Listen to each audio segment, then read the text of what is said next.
The city never really slept, but at night it changed. Daniel walked through the alien market, feeling the warm air thick with the smell of food, oil, and smoke. Tall lamps hummed above, casting green and gold light over stalls filled with strange goods from across the galaxy. Some merchants sold glowing fruit that pulsed like a heartbeat. Others sold weapons that looked sharp enough to cut light itself. Daniel kept his head down, carrying a small crate of spare ship parts he hoped to sell. His ship needed repairs, and he needed credits fast. The market was loud in the day, but now, past midnight, it was quieter, with only a few buyers moving. Between the shadows, that was when he heard a sound that didn't belong. Soft, broken sobs, almost lost in the hum of generators and the faint clinking of metal. He slowed down, looking around.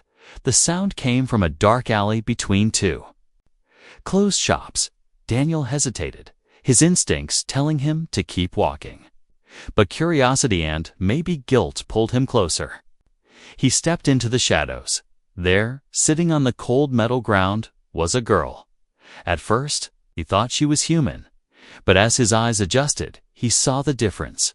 Her skin was pale silver, smooth like glass, and her hair shimmered faintly. Under the dim light, her eyes glowed faint blue, catching his gaze like magnets. She looked up at him, her cheeks wet, and whispered something he didn't understand. Then she switched to broken English. "You've seen too much human." Daniel blinked, unsure what she meant, before he could ask. She grabbed the front of his shirt with surprising strength. Her voice was sharp and trembling at the same time. "Marry me, or my brothers will kill you." Daniel's brain stalled. This was not something you heard every day in a spaceport market. He laughed once, nervous, thinking it was some kind of strange alien joke. But her glowing eyes stayed fixed on him, wide with real fear. Then, from the corner of his vision, he noticed movement. 3 tall figures stood at the far end of the alley, massive, broad-shouldered. Their silver skin matching the girl's. Even from here, he could see their eyes glowing hotter, almost red. They were watching him, unmoving, like predators deciding how to strike. The girl's fingers dug into his shirt. "They saw you," she whispered fast. "They saw you see what they did, and now you are a witness." Daniel felt a cold weight settle in his stomach.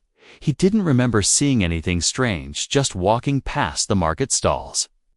But now, he wondered if he had noticed a group dragging something heavy into the shadows earlier. He tried to step back, but the girl moved with him, clutching him tighter. "If they think you are my mate, they cannot touch you," she said quickly. "It is the law of my people." Daniel glanced at the figures at the alley's end. They were closer now, their heavy footsteps echoing softly. He didn't know alien laws, but the way she said it desperate, urgent made it sound like his only chance. "This is insane," he muttered under his breath. Her hand moved, and he saw something metallic glint in the dim light. It was a ring, not round like human rings, but shaped like 2 twisting pieces of metal. Glowing faintly from within, she held it out to him, her voice shaking. "Put it on, now." Daniel's mind raced. If he refused, maybe he could run, but looking at the size of her brothers, he doubted he could take more than 3 steps before they caught him. He swallowed hard, his heart pounding like a drum in his chest. The brothers stopped at the mouth of the alley, their eyes narrowing. The girl's breath hitched. "Please," she whispered, "you don't have time for a moment."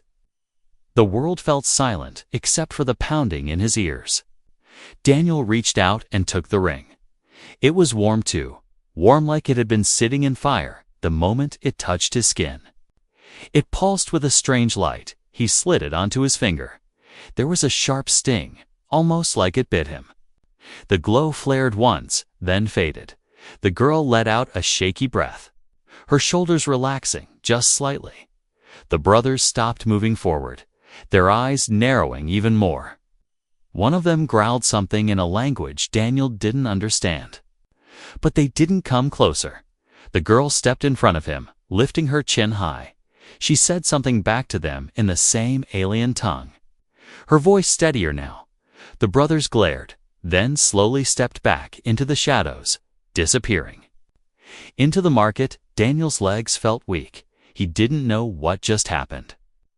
The girl turned to him, her glow softer now. "Come," she said, tugging his arm. "We must leave before they change their mind." Daniel let her lead him out of the alley, his mind spinning. The ring on his finger felt heavier than it should. Somewhere deep inside, he knew this was only the start of something very dangerous. Daniel could still feel the weight of the glowing ring on his finger as the girl pulled him through the twisting market streets. He didn't know where she was taking him. But every shadow seemed to hide a set of glowing eyes. The noise of the market had faded, replaced by the low hum of power lines and the distant thump of heavy machinery. Her grip was strong, almost painful, like she was afraid he might try to run away. Finally, she slowed down, pressing herself against the wall of a narrow passage. Daniel opened his mouth to speak, but she cut him off with a sharp look. "Not here," she whispered, her voice barely a breath. He realized she was really listening to the faint sounds around them. After a long pause, she pulled him into an old storage room, the door hissing shut behind them. It smelled of dust, metal, and something faintly sweet. She let go of his hand, pacing in a tight circle before turning to face him. "You don't understand, human," she said, her voice trembling. "You saw them kill someone." Daniel froze.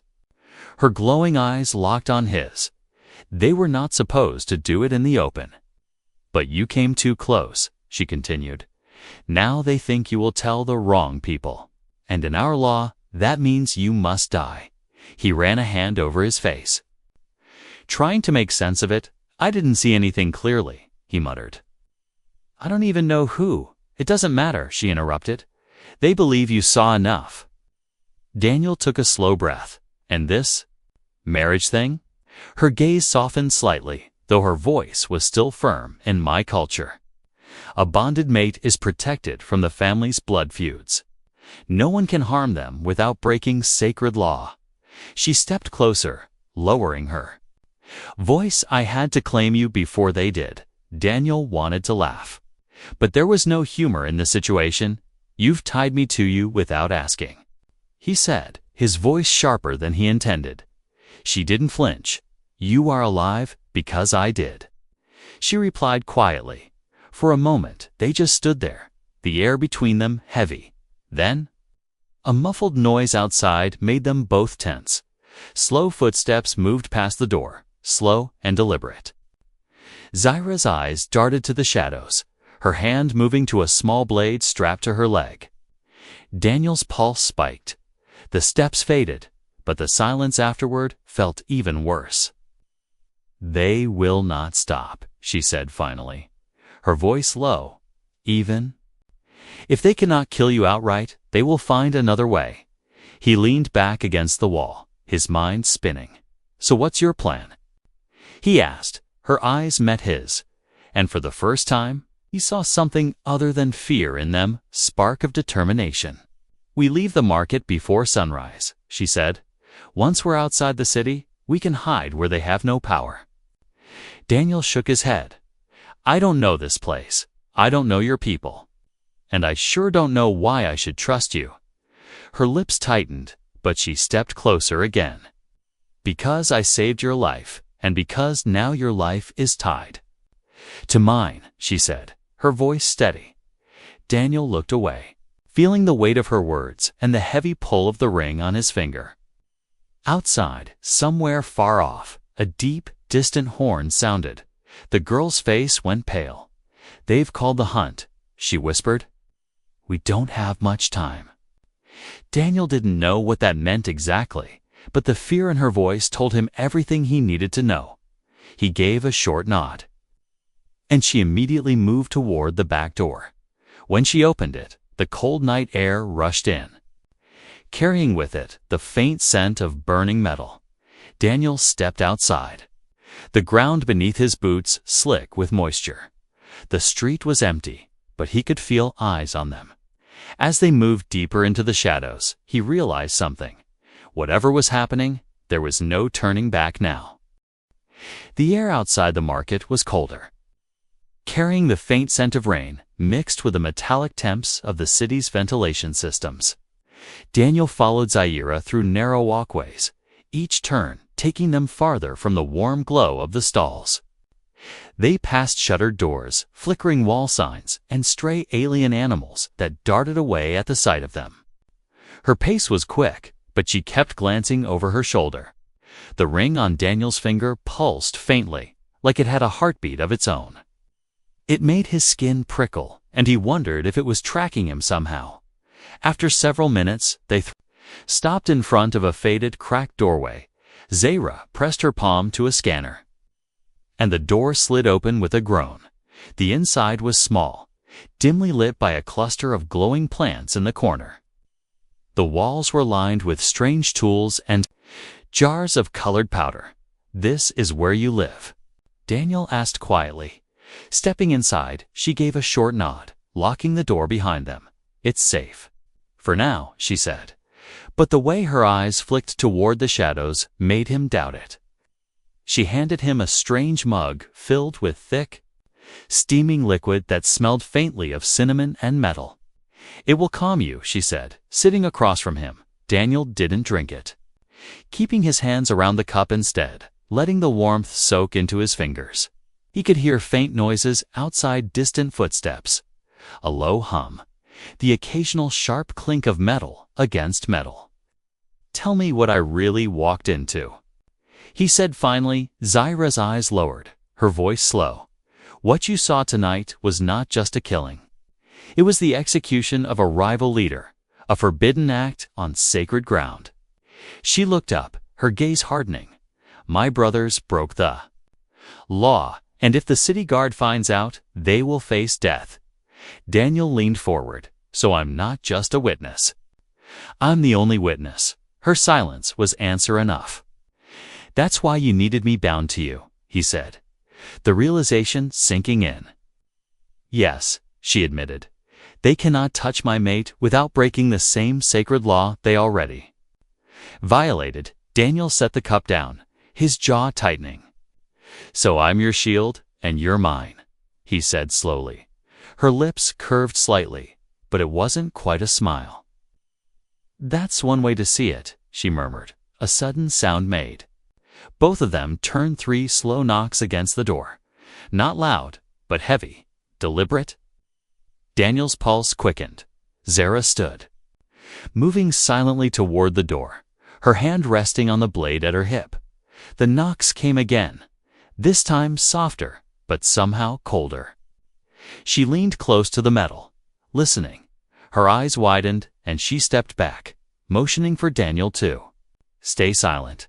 They waited, not moving, until the sound faded, replaced by nothing but the hum of the city. Zaira exhaled slowly, but her voice was tense. "They know where we are," she whispered. "We need to leave before they surround the building." Daniel glanced at the glowing plants, the jars, the strange tools, everything that looked like her life packed into one room. "Are you sure you're ready to leave it all?" he asked, her eyes locked on his. And in that moment, he understood it wasn't about what she was leaving behind. It was about what was coming for them if they stayed. The city felt even more dangerous in the hours before dawn. The streets were almost empty, but every shadow seemed to hold a threat. Daniel kept close behind Zaira as she led him through side paths and service tunnels, her movements fast but careful. The air down here was damp and stale, dripping from pipes above, echoing into the darkness. His boots splashed through shallow puddles, each sound feeling too loud. Zaira didn't speak, only glanced back every few moments to make sure he was still there. Finally, they reached a tall, rusted gate. She pressed her palm against a control pad, and the metal groaned as it slid open. On the other side was a narrow bridge suspended over a deep mechanical pit. Gears and turbines churning slowly in the dark. Daniel hesitated, staring at the drop. But she was already halfway across. The bridge swayed under his weight, the metal creaking in protest, halfway over. A faint voice carried through the airlow, mocking and far too familiar. He froze, looking up to see two figures standing on the far ledge. Even in the dim light, he recognized the sharp glow of their eyes. Zyra's brothers. Her steps faltered.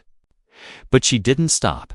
Daniel could feel the tension in the air, like the whole bridge was holding its breath.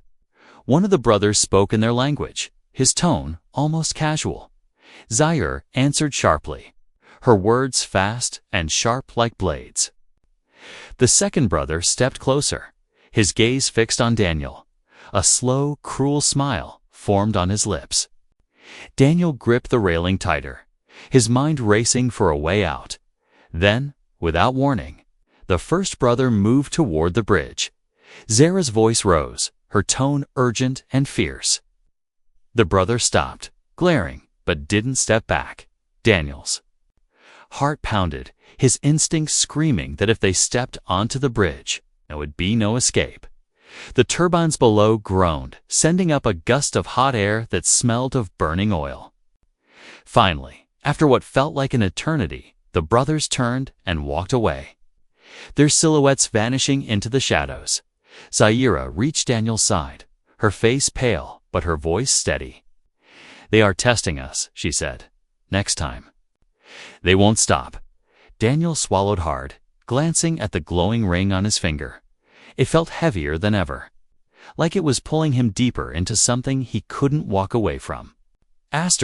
They reached the far end of the bridge and stepped into a quieter part of the city. The streets here were narrow and lined with abandoned stalls, their awnings torn and flapping in the faint breeze. Somewhere in the distance, a lone engine coughed to life before fading away again. Zyra led Daniel into a small building with cracked walls and a single dusty window. She closed the door behind them and slid 3 metal bolts into place. For a moment, the silence felt almost safe. Daniel leaned against the wall, trying to catch his breath. "You really think they'll give up?" he asked. Zyra's eyes met his, sharp and unblinking. "They won't stop until you're gone." "Or they are," she said simply. Before Daniel could respond, a deep, slow knock rattled the door. Not the quick tapping of a passerby. Was deliberate, heavy, and patient. Zyra's hand moved to her blade, her eyes narrowing. The knock came again, followed by a long pause. Then a low voice spoke in her language, the tone filled with venom. Daniel didn't understand the words, but the way her jaw tightened told him enough. "They want you to open it," he guessed quietly. She gave the smallest nod, keeping her body between him and the door. The voice outside grew louder, angrier, and then something slammed into the door hard enough to shake the bolts. A second impact followed, the wood groaning in protest. Daniel could feel each hit in his chest like a drum. "They're not breaking the law," Zyra whispered. "They're trying to make me invite them in." The third hit was so hard a crack split down the doorframe.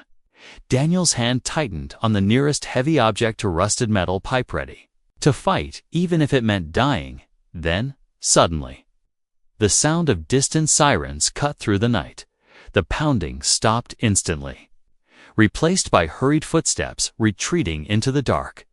Zyra didn't relax until the sirens faded.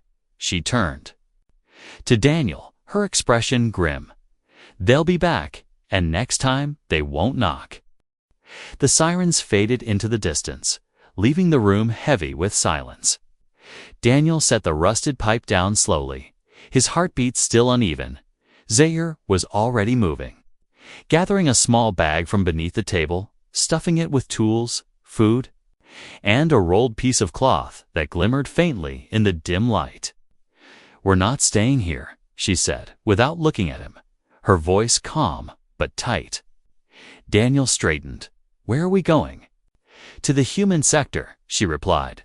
"It's the only place my brothers can't follow without drawing attention." He frowned. "Then why didn't we go there in the first place?" Her hands paused for a moment because leaving means crossing half the city. Through their territory, Daniel felt the weight of that answer settle in.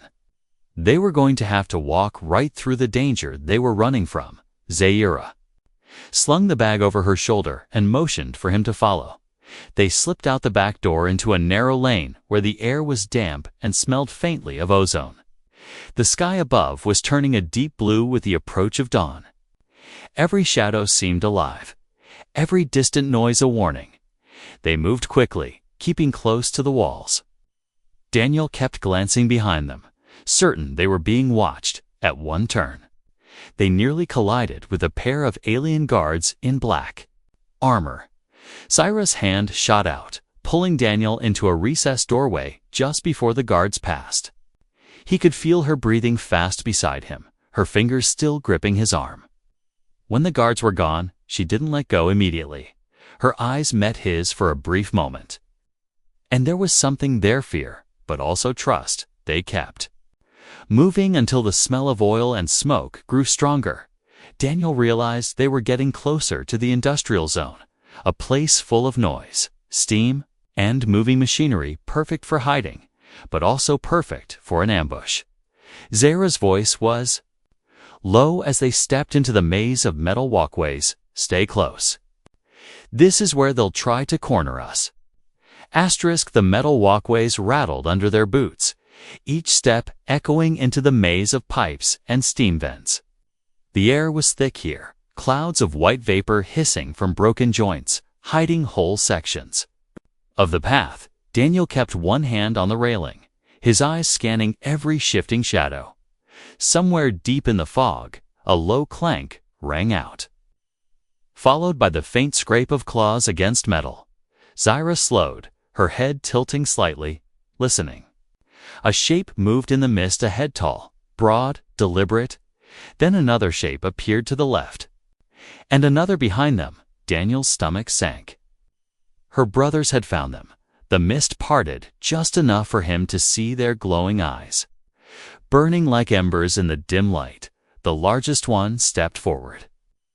His voice deep and mocking. "Give her to us, human." "And you walk away?" Daniel could feel the weight of the pipe in his bag. But he didn't move for it. Instead, he stepped in front of Zaira, his voice steady despite the pounding in his chest. "Not going to happen." The brothers spread out, closing in from three sides, the bridge under them groaning with the added weight. Then, from above, a sharp mechanical whine cut through the fog. Lights flared bright, cold blue sweeping across the walkway. Police drones, they hovered in, their speakers barking orders in both human and alien languages. The brothers froze, their eyes narrowing with hate. One of them pointed at Daniel, his voice a low promise. "This isn't over." They backed into the mist and were gone, the fog swallowing them whole. Zaira's breath came fast, but her voice was calm when she looked at him. "Looks like we live another day, Daniel." Glanced at the drones, then at the ring on his finger. He wasn't sure if they'd truly escaped, or if this was just the first round of a much longer fight.